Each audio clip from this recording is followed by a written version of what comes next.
Hey friends, if you wish to fix Windows Update error 0x8024d009, then please watch this video. I will guide you through the resolutions.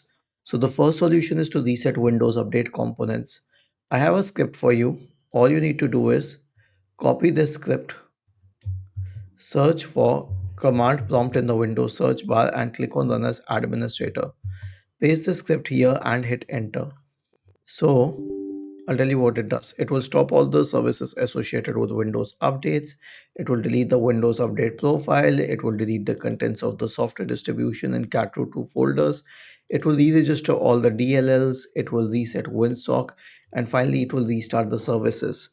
So, locally speaking, unless the issue is on the server end itself, locally speaking, there is nothing more that you can do to fix any issue with Windows updates over and above resetting Windows update components.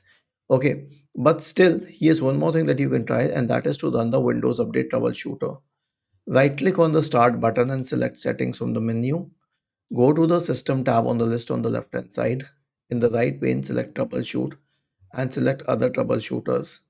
Click on Run corresponding to the Windows Update Troubleshooter.